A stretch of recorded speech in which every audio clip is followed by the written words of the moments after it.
So Brad and Annie, thank you so much for being here. I'm very excited to tap into your expertise as veteran investors, entrepreneurs in the healthcare and health tech space. So I thought we could start, we only have a very short time, I thought we could start by asking you to set the stage for us and explain this moment that we're in when it comes to health tech entrepreneurship or healthcare entrepreneurship. It feels different, right? We're in the middle of a pandemic. Fundraising is kind of off the charts.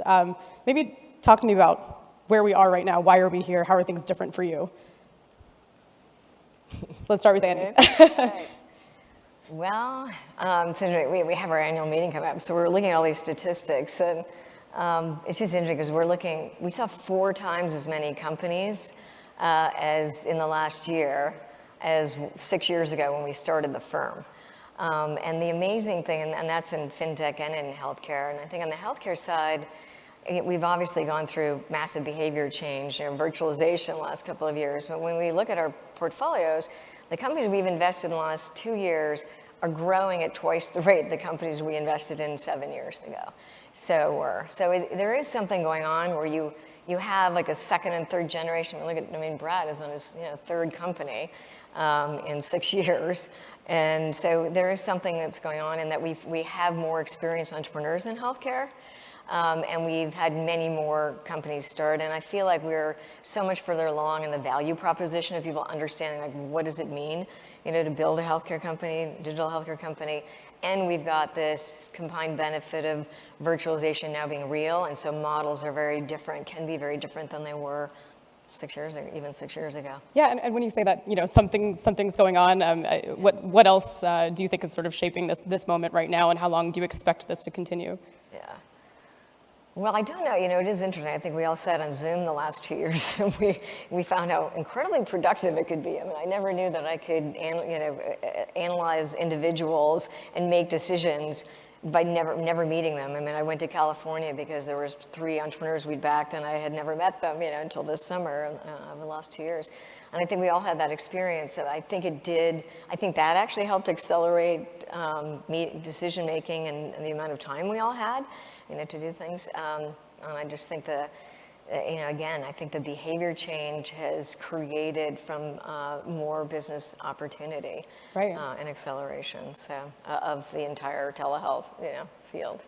I never thought about that. The fact that we're all doing everything virtually could really speed up the pace at which we do things. We don't have to meet in person. We invested in 21 companies in the last year. Right. And I think we invested in 10 in 2016. Wow, yeah. And Brad, I'll ask you the same question. Yeah, I think one of the things, especially honestly the valuation environment has affected, when I came out of government, we were debating, do we start new companies? Do we buy companies and try to do something different? And it's a tough, I think, environment to buy a company, even if you have a pretty different business model. And so, we've ended up starting everything from scratch, which I think creates a lot more opportunity in the current economic environment. Sure. Doesn't mean if you found the right asset to acquire, you couldn't make that work, but it's definitely affected our thinking for sure. And what would you say has shaped how things have changed? Is it sort of the pandemic, or is it? I honestly think it's asset prices. Like the companies, that you would acquire are just really expensive right now. And so you have to have a real strong belief in either their growth story or how you can kind of pivot the asset. And again, I think you can find those opportunities, but it's just harder than kind of starting something from scratch in some ways. Sure. I wanted to talk a little bit about risk tolerance because, again, you're not newcomers to this field by any means. And Brad, you have several, successful ventures under your belt. And I've only ever heard people describe Annie as a legend. So, lots of expertise going on here. And I just wanted to talk to you about how, repeat investing or repeat entrepreneurship in healthcare changes your risk tolerance. And I'm hoping you can kind of come up with some specific examples of how things have changed for you as you've, maybe with each subsequent involvement. Well, there's no question. About 30% of what we do is with repeat entrepreneurs, and it's all, as Brad says right now, it's all starting up companies because that's that's where the value is at this moment. And it's just, obviously when somebody's been through it once, and you've been successful with them. One, you have a relationship where you just understand the weakness and strengths of each other and the management teams. And so there's massive risk mitigation in that. Now, if that's all we did, we never would have backed Brad because he never even worked for a company when we invested in him in 2014, 15. So, I think that is, that's one way, obviously, to risk mitigate. I think the other is simply experienced entrepreneurs. They might even be entrepreneurs that we hadn't backed before, like Adam Bowler that we're involved with at Rubicon, where they have done it before. And can you talk a little bit about why it's important to work with people who are familiar with the field, specifically in healthcare? Because I know, let's compare it to maybe fintech or something. Why is healthcare sort of, why the entrepreneurs who have experiences before, Right. What are the benefits of having that kind of experience? And I also want to talk about the flip side. Is there any risk of getting tunnel vision? I'll start with the problems. So I think sometimes we have invested in a number of companies, let's say in the TPAs or HSA, HSRs, starting back from the first HSA company 15 years ago. And I think sometimes you overlearn lessons. So sometimes an entrepreneur is thinking differently because they haven't been stuck in a paradigm or they haven't been burned by something before. And so if you're going after small business market, you might not have wanted to do that. I mean, Athena Health was really a classic example of people that were absolutely insane to invest in that because they were going after small doctors' offices and in fact had to, at that time, actually put the internet into these offices that didn't have them. And so I think there are times when you want to break the mold. If you think there's a really unusual management team and they've devised something unique, then you want to think about it. I mean, Aspire was a great example, because we had invested in hospice 20 years ago, and it was the first actually for-profit hospice company, but 20 years had passed and we hadn't seen any new innovation in the palliative care area. And Brad came along with Aspire and really finally had a business model that made sense in palliative care that totally transformed the industry. It wasn't just a company impact, and it's something, when we look at impact, we actually look at the company impact and then is it transformative to the industry, and that has become the standard of care now in palliative care. So I think there are times when, just somebody comes in and thinks differently, and that's really important. So fresh blood in the industry is critical. But there are also, like, as so many people here know, I mean, healthcare is this weird, unique industry that just has so many, it's just so intertwined between, provider, payer, employer incentives. The payment, alignment isn't there. And consumer alignment with payments. So just understanding all of that is an issue, I think, for new entrepreneurs coming in. So we kind of love often the second company they've tried because, or they've been in middle management in a company and now they've got it now and they're excited about it. Yeah, so actually, since you mentioned that, I'm curious, when you come across entrepreneurs who are new to healthcare, how do you decide if those are the ones that you should, back? How do you sort of evaluate somebody who's coming in with a totally new, fresh idea? Obviously, we see so many people every year coming in and thinking they can solve healthcare. How do you distinguish between the people who can and the ones who can't? Right. Well, I think one thing a venture capitalist does is it is about judging talent. And I do think that, I met Brad and it took about 30 seconds to decide, I want to back this individual. And I think it is a combination of, they have to be a Pied Piper. You have to believe that there's somebody that can lead and people will follow. And it's that massive intellectual curiosity, along with supreme confidence to ask every and any question, like what Brad does, in terms of there's just no question too small, large, or crazy that he won't ask. But then you have to also be a decider, not afraid to decide. But there's a big difference between confidence and arrogance. And I think the ones, there was a panel yesterday with the Forward CEO on it, and I might call that arrogance, and maybe, that company will be very successful. But I would rather have supreme confidence, but also some humility about what you don't know. What's your take on all this? Yeah, I mean, I'd say, there are certain things about doing it. We're doing our second, third companies now. And there are certain things that are the same as the first time. Like, it's really hard, and my wife reminds me of that every night when I go home, that, there's a lot going on. Recruiting people is still incredibly important. But there's a lot of things that you learn and you get better at. I'd say, the biggest thing is that at Aspire, everything felt like a fire drill. Like, there was always an urgent thing. And as we're doing, CareBridge and Main Street, what we're able to see is, like, we know what some of those things are going to be. And it doesn't mean that you can eliminate the uncertainty, but you can help people see that it's coming. You can help people know what it's going to feel like. You can maybe hire a few more people to make it a little bit better. And I think that just creates a different, doesn't mean it's still not hard, but it creates a different feel to it.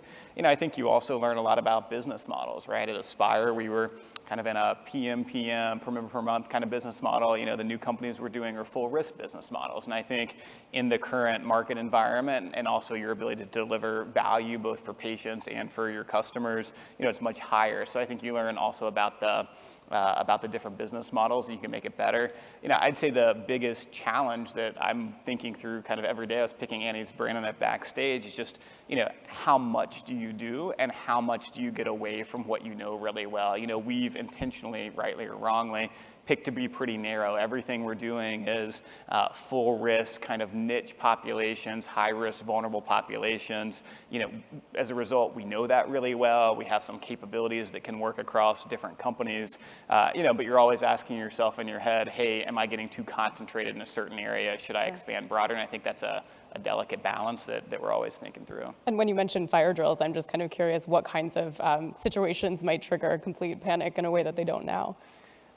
Everything. 4 weeks ago, we realized, because we have the rural business we're doing has like a seasonality to it with AEP, and we realized we needed a 50-person call center in 3 weeks. So we stood that up, right? But I think it's all kinds of fire drills. I think one of the hardest things that we found in these early stage companies is hiring COOs. I think it's easier to find good chief medical officers, good chief business development officers, but finding the right COO has been, really challenging. We went through, 5 at Aspire. NaviHealth went through 4 or 5. And I think the way that we're approaching that is we're hiring multiple operators into our companies now. And maybe somebody has the title of COO, but we have 3 or 4 people who we think can take on a lot of the operations. And I think that hedges the bet a little bit. Well, since you mentioned that, I'm curious for your perspective on finding people that are new to healthcare versus people that have a great deal of experience when it comes to the COO position, that role. When you're hiring people, how do you evaluate, how do you weight their experience in healthcare against maybe success in other industries? Yeah, I think experience in healthcare is pretty important. We've had a number of people who have transitioned from outside of healthcare, but I think it typically takes, 6 or 12 months for them to kind of get up to speed on just the lexicon and kind of all of that. The roles that we found the most successful in are not necessarily like the COO roles or things like that, but more in kind of like leading a market that has a business development flavor to it, where you can get somebody who's good with people, kind of extroverted. That's transferable from other industries. That's a very transferable skill. And then while they're doing that, they can learn more of the practicalities of it and move into more of an operational role. Sure. But that's how we've generally started them. Well, I wanted to ask both of you from your different perspectives, your different roles in the industry, if there were any decisions you've taken that you sort of wish you hadn't. And, I'm sure everybody, makes mistakes, and we like to talk about how mistakes sort of teach us how not to make them in the future. Would love to hear any examples and sort of what you learned from them. Yeah, sure. First of all, it is about the CEO, because in early stage companies, you can get enamored by a business model and make compromises, and the reality is everything changes. It's hard every day, as Brad's talking about. There's a crisis every day, and sometimes the product market fit isn't there in the way you thought. So I think without that really resourceful, really exceptional CEO, it's you just never compromise on that. And I've definitely learned that lesson too many times. And then the other, I would say, Brad was talking about this, everybody knows about sort of providers taking risks, the Village MDs and Agilents and Oak Streets. And I think that in the, 20 years ago, it was physician practice management roll-ups. And we had invested in an orthopedic PPM. And I think what I learned very quickly was you never do anything in healthcare that's a financial play. because the doctor, even if we weren't looking at it only as that, and we thought, oh, this would be a great way to, improve healthcare and provide better care to people. The reality is the doctors saw it as a stock play. They saw two companies, Ficor and another company, partners that were public, and they were just looking at like, here's you're paying me money today, and I'm going to have this stock ownership in the future, and I don't really care what you do for me, and I don't really want you to get into my business. The whole industry, it fell apart, evaporated, and it was also contracts. I mean, I learned that in Florida, if you're a doctor, and we paid $18 million to one orthopedic practice, and the stock fell, and they literally walked across the street and hung up their shingle next door and had a new orthopedic practice, and we were completely out of the $18 million. So that was a really painful lesson. So there really has to be value for every participant, the doctors, the patients, investors, and really you can't be based on financial. It really has to be on customer value. Right, and making sure you're engaged with every sort of stakeholder. And yeah. And what about you? And I'd say, especially when I think about what I've learned, but also some of the folks on my team who I'm coaching, I think the hardest thing when you're in one of these early stage companies is they're so busy, right? You feel busy fighting a fire every day, and there's so many tactical things you're doing. And I think the hard thing is to figure out how do you create time to look ahead, right? Whether that's to look ahead for what needs to happen in the next week, or in the next 2 months, or in the next 6 months. And I think, if you're really good at doing things tactically, you can get kind of caught up in that, for lack of a better word, and it's really important. If you don't do the tactical things, you won't succeed, but you also have to figure out how to create time during the week to step back and have those strategic conversations. I think that's something that I probably learned the hard way by not doing enough of it, but as I think about some of the folks in our companies, I spend a lot of time coaching them on.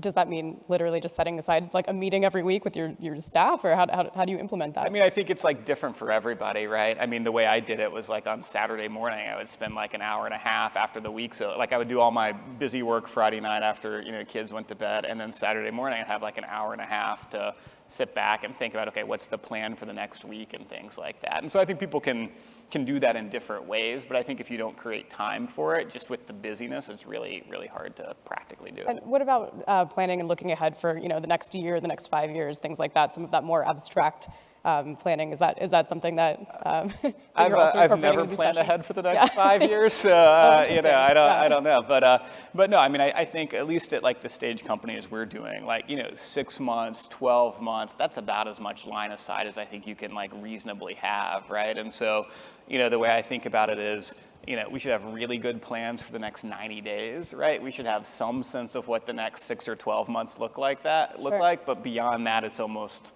ideas that maybe we think about, but honestly try not to spend that much time on, because we'll learn so much in that time period that will affect it. But I think it's about really like, hey, the next 90 days, next 180 days, what do we need to get done, and how do we make sure people are in their right lanes to get those things done? Sure. And Andy, does that resonate with you when it comes to 6 to 12 months as sort of the time, the horizon that you can see?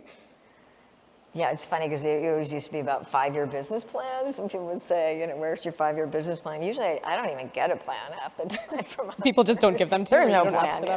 Ask for them. And 6 months is about the right time frame. Oh, interesting. Yeah. So as you look ahead in the next 6 and 12 months, I'm curious, since you've been in this for a while.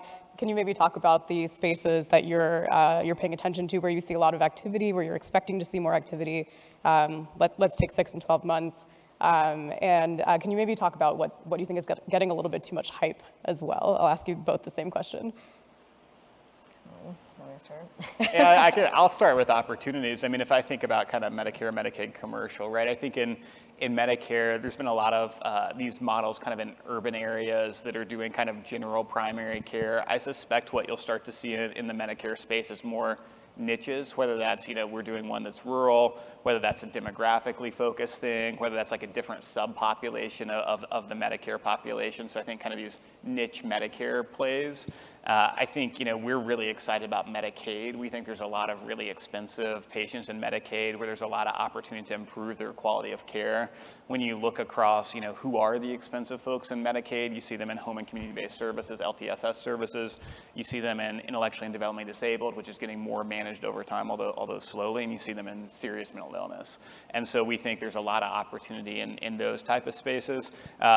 In the commercial market, which I know probably the least well of the three, I've just been shocked both in my time in government and spending a little bit of time on it now. It's just the pricing issues around it are really spectacular in a lot of ways. And I think, figuring out if there are business models that can help, rationalize the pricing on some of these outlier high cost things, whether it's services or contracted rates or other things like that. I think there's some opportunity there, although probably I know less about that than the Medicare, Medicaid. Well, I would love to just ask you for a follow-up on the niche primary care, the direction of primary care going towards, these niche markets. Why do you think that's happening? Well, I mean, I think the first thing that happened is that people showed there was a pent-up demand for just general primary care, right? And so you have the Oak Streets and the Agilons and the Village MDs kind of providing it, writ large. And then I think what, happens with anything is when you kind of start with a generic thing, you start to realize, hey, there's actually different subpopulations in here that have different needs. And so I think that's probably what you'll see coming next. You've got some people, which I think is gonna be a little bit harder for Medicare, but running down kind of virtual only models, right?